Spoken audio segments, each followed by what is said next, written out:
Olli, can I ask one thing? What is Skimle Ask? Skimle Ask, you might ask. Oh gosh. Yeah. This was our big marketing. No. We thought about this for 1 week, like how do we create this mysterious opening for our great product, but maybe we do the boring one. So yeah. We've been actually super excited past month when we've really been focusing on a tool to get data into the thing called Skimle Ask. Because some of our users said, sometimes I have interview transcripts, sometimes I have the audio files which we can process, but quite often I more have questions. I would love to understand something, and gathering that information can be difficult. Like if you schedule, 20 interview things, or you send surveys, and that can be a difficult process. So can you not help us gather the information? And we said, of course, this is part of our thing. How do you gather the information? So we made Skimle Ask. What is Skimle Ask? Well, I asked you, but now I need to describe.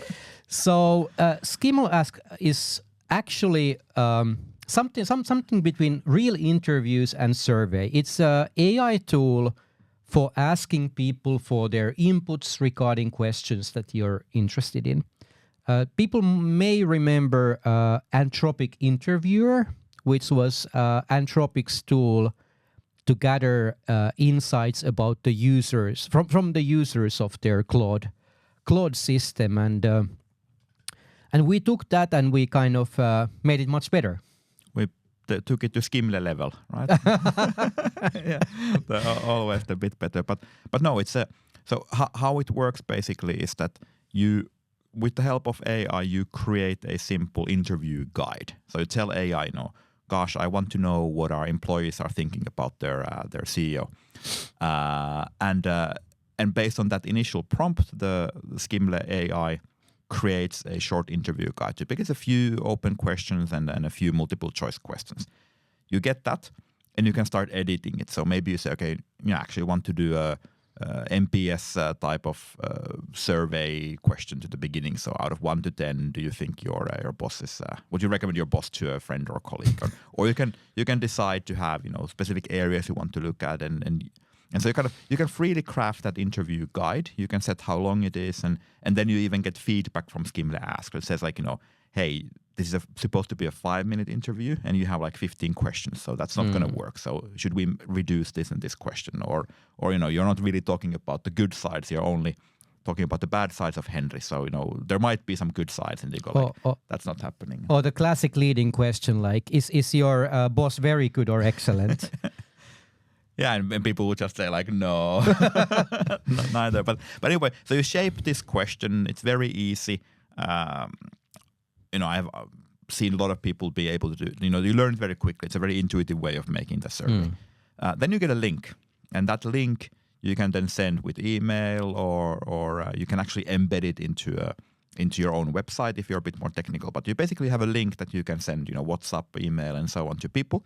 And then they get the Skimle Ask interface. And it's basically, think of it like a chat interface, like a WhatsApp channel or Telegram or Signal or whatever you're familiar, where it starts with showing kind of who is asking. So it's not a fancy 3D video avatar lady, smiling and so on. It's rather saying, good, here's Olli, photo of Olli, motivational message. I want to understand about our employee experience. It's an anonymous question, please answer. And then it starts with your question. And now, where the intelligence comes into play is if you answer something, it starts to dig deeper.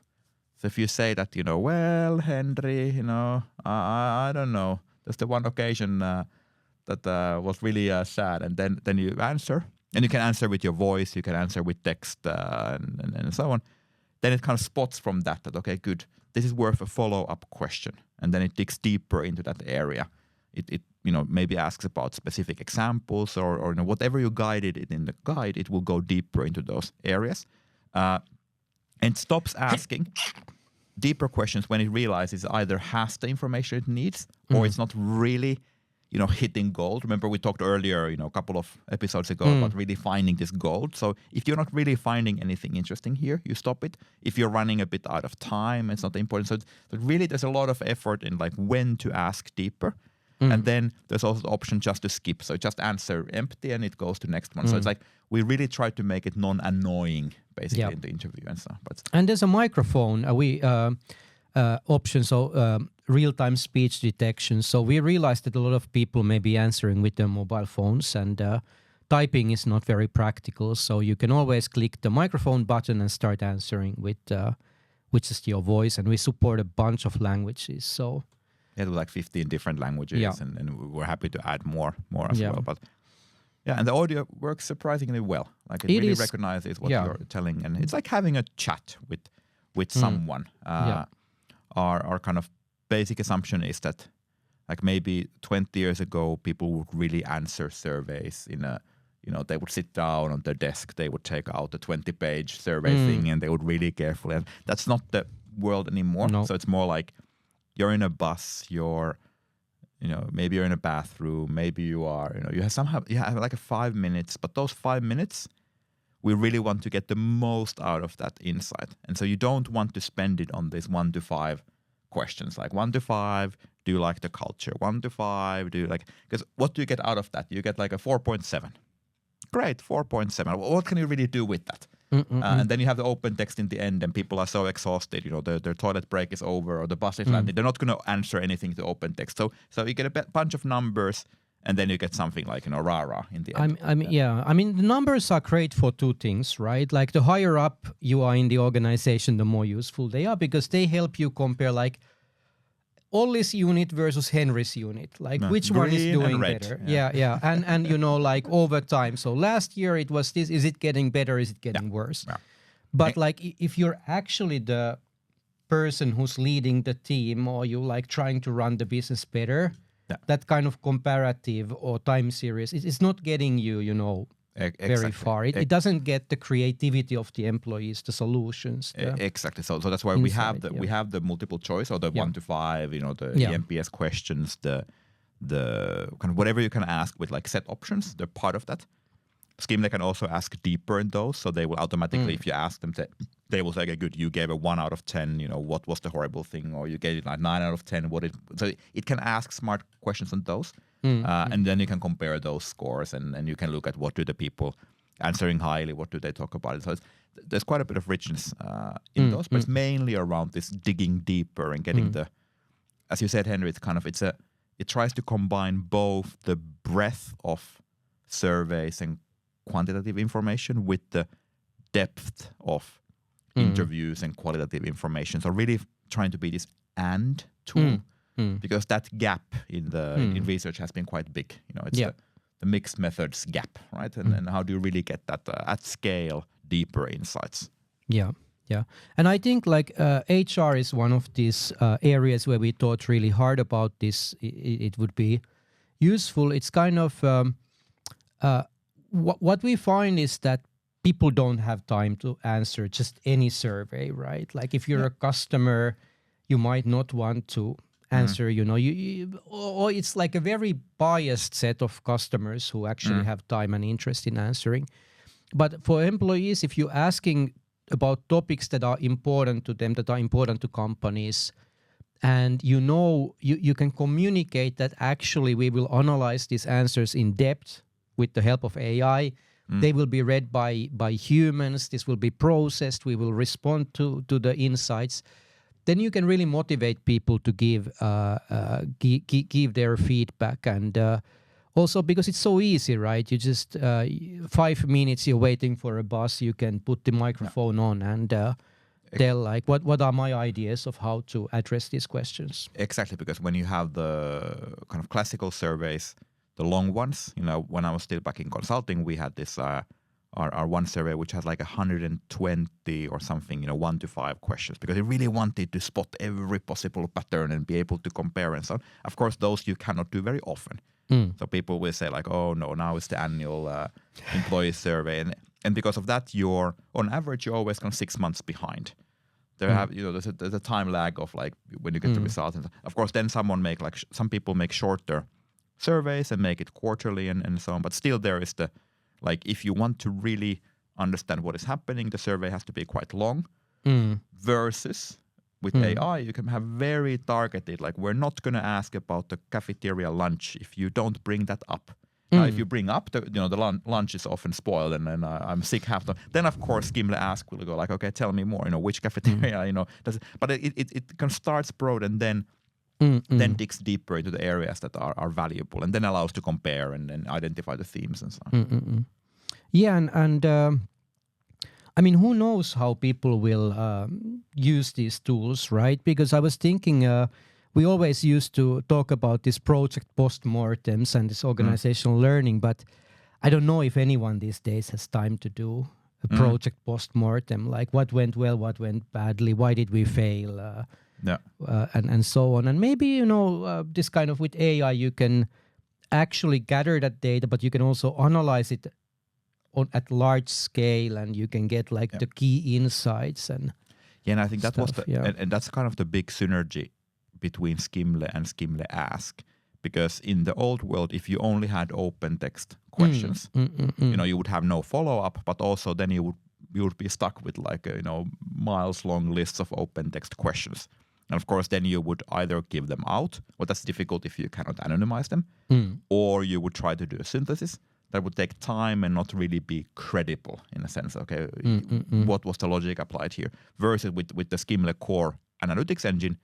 You just process all of that insight, and it will spit out the categories and say that okay, there's these 5 things emerging. It's the cafeteria, it's Henry, the boss, who is always like those things are the ones that are really causing the concerns. Here's the facts around them. 3 out of 10 bring them up, and so it kind of gives that richness of insight from this rich qualitative data set. So it's it's going to be a banger feature.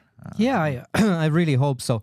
I was talking with this one dean who's a qualitative researcher, and he said they had done like this employee survey, right? That they do annually, and it cost like tens of thousands of pounds. It was in UK-based university, and the analysis quality was like super bad. That you have just like a PowerPoint deck with like really bland bullet points, very like high level, and no real quotes directly from the people, and maybe for 1,000 extra pound you get the word cloud. Yeah. Analytics module.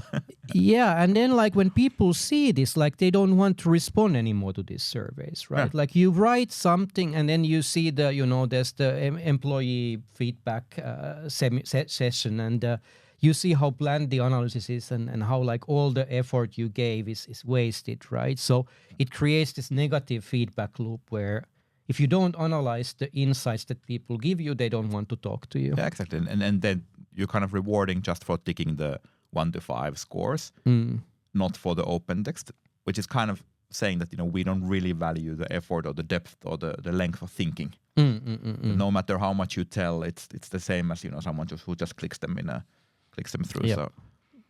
So it's Skimle Ask. It's worth checking it out. We use it a lot for our own product analytics as well. So now in the onboarding flow, starting actually in this week, whenever we get that thing, we used to have because we're product people, right? We're not marketing people, so we used to just let people. We used to just open the gates and kind of let people in and say, okay, you can use our product. But now we decided that there should be a bit of like an onboarding and all that kind of SaaS stuff. And part of that, we are actually asking the new users that, hey, first, like what brought you here? And we're not going to ask like, here's the 5 options. So we're really going to ask what brought you here? Right? Why did you come? And then based on that, able to look at, okay, it was this... this course we came from, or it was this. We get the richness, and then we can analyze it with Skimle, so we weren't stuck with the dozens or hundreds or thousands of responses. Depending on what. So we don't have like Skimle Ask follow-up asks yet. So in the future, it would be that like you analyze these responses and you find 5 categories. And then Skimle Ask creates you 5 different follow-up interviews that ask, okay, how easy was this? you recommended this to your what features would you like to have in this regard and so on. Yeah, we really had this discussion. There's some really mixed methods. So the interview number 101 would then contain the kind of a multiple choice question around, cafeteria was brought up a lot. How do you rate cafeteria 1 out of 5? So this kind of like to get also the quantitative stuff, but that's coming maybe. Yeah, end of the year at some point when we have time. So HR is a big use case. Product managers, product user research. Like whenever you just want to fire some quick surveys, and you kind of want the richness of insight. So a lot of people are kind of getting a bit maybe bored with like SurveyMonkey or Google Forms or even Typeform. They're like visually very nice tools, but you don't really get that richness or depth of information. Like either the thing becomes very long or then you get surface level things. We think this is really the kind of the short, sweet and deep way of getting insight. So user research, HR, just curious professionals. Like we use like what to do in the summer break or summer holiday or summer party. Like So it's actually up until quite heavy use, it's free. So if you're organizing a summer party or you're organizing a bachelor's party, you want to send an ask link and ask people like, what do you want to do? What do you absolutely don't want to do? And then you get this thematic analysis of these other things. And maybe you can publish that to a journal paper. Maybe not. But you can export a PowerPoint deck and send it then to your friends, and that really shows how cool a person you are. Like we are organizing a party and I'm sending you PowerPoint decks. Okay. Yeah, I think that's in the academic circles maybe. Okay, You really get that. But Skimle Ask, worth trying. If you have something you want to ask a bunch of people, try using that. Collecting feedback, insights, summer party tips if your friends are academic people, HR, anything. And let us know how it goes. Either using our Skimle Ask in the onboarding mails or just sending us message directly. Yeah. And if you don't have an account, you can try out the thing by going to skimle.com/ask. Yeah. And creating your interview guide takes like 15 seconds. Yeah.